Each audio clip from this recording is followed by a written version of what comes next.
अस्सलाम वालेकुम जी, मैं हूं जिशान और आप सभी का हमारे चैनल पे स्वागत है। वेलकम हो चुका है दोस्तों। तो जनाब आखिरकार पाकिस्तान बा मुकाबला न्यूजीलैंड 5 मैचेस की T20I सीरीज जो है वो खत्म हो चुकी है और पाकिस्तान को अनबिलीवेबल एक जीत मिली है जो कि अनएक्सपेक्टेड थी। बिल्कुल भी किसी को उम्मीद ही नहीं थी, बल्कि लोग तो सो रहे थे और सो के उठे हैं और सुबह उठ के मेरी तरह देखा है कि भाईजान ये तो जीत गए, ये कैसे हो गया, मतलब पॉसिबल ही नहीं था ये तो जीतना। लेकिन हैरान कुन ऐसे ही है जैसे पाकिस्तान हमेशा एक टैग लगा रहा है पाकिस्तान पे कि पाकिस्तान एक अनप्रेडिक्टेबल टीम है जो कि कभी भी किसी भी वक्त किसी को भी हरा सकती है। लेकिन ये दरअसल इसको कोई फख्र की बात नहीं है कि खुद के ऊपर बड़ा अच्छा टैग है, इसको बड़ा फख्र करें हम इस पे, बल्कि ये शर्मिंदगी की बात है कि पाकिस्तान दुनिया क्रिकेट की एक डोमिनेंट साइड होने के बावजूद भी एक ऐसा स्टेटस रखती है कि कभी भी किसी से हार जाए और कभी भी किसी से जीत जाए।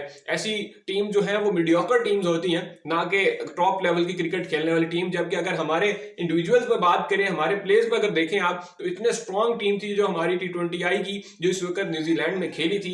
ऑलमोस्ट हमारी वही टीम है जो कि वर्ल्ड कप में खेली थी, तो वही टीम थी, बस इनके कप्तान अलहदा थे। वो अग्रेसिव अप्रोच थी जो कि अग्रेसिव माइंडसेट की बात की जाती है। उस अग्रेसिव माइंडसेट ने पिछले 4 मैचेस में इफ्तिखार अहमद को 1 ओवर के लिए भी यूटिलाइज नहीं किया था, जबकि लास्ट मैच में वही इफ्तिखार अहमद जो है वो with the ball man of the match बने हैं। इफ्तिखार अहमद की भी अगर बात करें तो जनाब उनकी भी पूरी सीरीज में कुछ खास परफॉर्मेंस थी नहीं, बल्ले के साथ तो वो कुछ परफॉर्म नहीं कर पा रहे थे।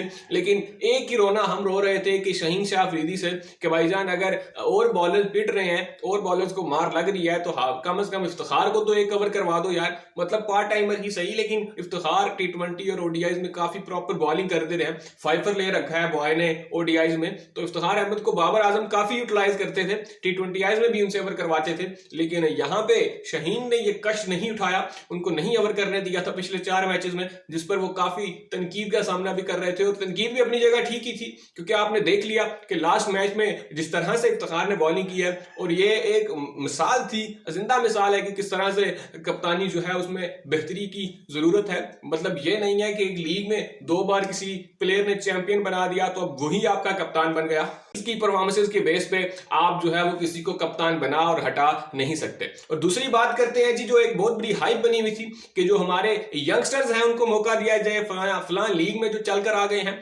तो अब वो हाइप भी जो है वो बिल्कुल जाग की तरह बैठ चुकी है, क्योंकि उसका भी कुछ खुलासा हो चुका है। क्योंकि जो हमने प्लेयर्स देखे हैं लीग में, बड़े बड़े चैंपियन हैं, बड़े बड़े स्टार्स हैं, वो इंटरनेशनल लेवल पे बिल्कुल भी अपने आप को प्रूव नहीं कर पाए। ना ही मोहम्मद आजम खान जो है वो मोइन खान साहब के साहबजादे, वो बिल्कुल भी खुद को प्रूव नहीं कर पाए, क्योंकि CPL वगैरह में तो उनकी काफी परफॉर्मेंसेस हैं और PSL में तो वो बड़े टॉप लेवल के फिनिशर माने जाते हैं। लेकिन अभी तक इंटरनेशनल में उनका रिकॉर्ड ऐसा है कि देखकर शर्मिंदगी का जो आलम है वही बनता है, क्योंकि अभी तक उन्होंने कोई भी ऐसी मैच विनिंग नॉक या कोई भी ऐसा कंट्रीब्यूशन ही नहीं किया जिससे आप ये कह सकें कि मोहम्मद आजम खान जो है वो बड़े ही अच्छे फिनिशर हैं।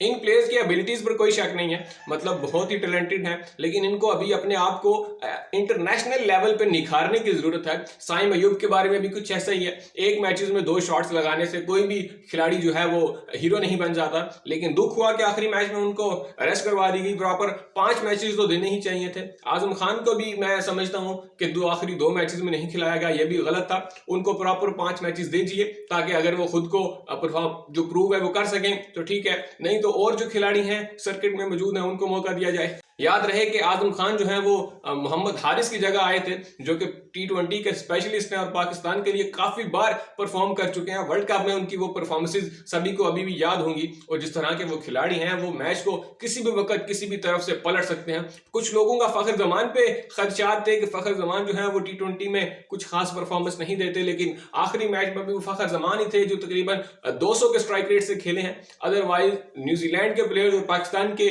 तमाम खिलाड़ी कोई भी स्ट्राइक रेट से बैटिंग नहीं कर पाया। पिच जो है वो काफी मुश्किल थी। लेकिन अगर सीरीज पूरी को समराइज करें तो हमारे जो काफी सारे एक हवे बने हुए थे, काफी जो हवा बनी हुई थी कि भाई ये खिलाड़ी है, इसको दीवार से लगाया जा रहा, उसको दीवार से लगाया जा रहा, वो जो है बिल्कुल खत्म हो चुका है। इस सीरीज में पाकिस्तान को कोई खास फाइंड हासिल नहीं हुई। अब्बास अफरीदी एक ऐसे खिलाड़ी हैं जिन्होंने खुद को साबित किया है, खुद को मनवाया है और ये बताया है कि चाहे उनका एक्शन जैसा भी हो, जिस तरह का भी वो बॉलिंग करते हों, लेकिन विकेट्स निकालना उनका एक ऐसा उनके पास पेतरा है कि विकेट वो किसी ना किसी तरह से हासिल कर ही लेते हैं। यही काम उनका पीएसएल में भी था। बिल्कुल ऐसे एक एवरेज से बॉलर लगते हैं, लेकिन जब भी वो स्पेल करने आते हैं तो कोई ना कोई जो ऐसा तरीके से वो विकेट ले ही जाते हैं, क्योंकि उनके पास स्लो डिलीवरी है, काफी वैरायटी के साथ वो बॉलिंग करते हैं। इसके अलावा जमान खान ने अपने आप को काफी अच्छा जो है वो कुछ मैचेस में बॉलिंग किया, कुछ मैचेस में उन्हें मार भी लगी है, लेकिन जमान खान तो पाकिस्तान की जो है वो टीम का ऑलमोस्ट पहले भी पार्ट रह चुके हैं, तो उनको तो इतना आजमाने का शायद ये था नहीं।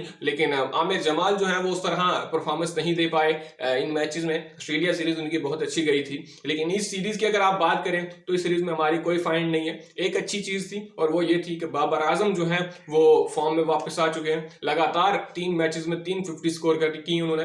लोन वॉरियर बिल्कुल अकेले ही खेलते रहे, कोई बंदा साथ नहीं दे पाया। चौथे मैच में रिजवान भी साथ भी यही हुआ, जब रिजवान खड़े हुए 90 रन उन्होंने स्कोर किए और साथ में कोई जो खिलाड़ी था वो साथ देने वाला नहीं। पाकिस्तान का जो है वो आज भी वही है जो पहले था, मिडल ऑर्डर में खेलने के लिए कोई खिलाड़ी हमें मिल नहीं पा रहा। मिडल ऑर्डर में हमारी कमी जो है वो कोई भी खिलाड़ी पूरी नहीं कर पा रहा। पहले ये मिसाइल थे, लोग ये बहाना देते थे कि जनाब बॉल जो है वो खेलने के लिए कम मिलती हैं क्योंकि ज्यादा बॉल रिजवान और बाबर खेल लेते हैं, लेकिन अब तो ये बहाना भी नहीं रहा, क्योंकि रीजन ये है कि पिछले 3-4 मैचेस में ऑलमोस्ट जो है मिडल ऑर्डर की बारी हमारे जनाब 3-3 विकेटें गिर जाती थी पहले 10 ओवर में ही। तो आजम खान, इफ्तिखार अहमद और ये जो खिलाड़ी हैं 10-10 ओवर अभी रहते थे तो ये बैटिंग करने के लिए आते थे, लेकिन ये फिर उससे भी जल्दी विकेट दे जाते थे और पाकिस्तान इस सीरीज में तकरीबन 3 मरतबा ऑल आउट हुआ है, क्योंकि इस बात की गवाही है कि पाकिस्तान की टीम पूरे ओवर्स भी खेल नहीं पा रही है इस सीरीज में। तो ये बड़ी एक अलार्मिंग चीज है पाकिस्तान के लिए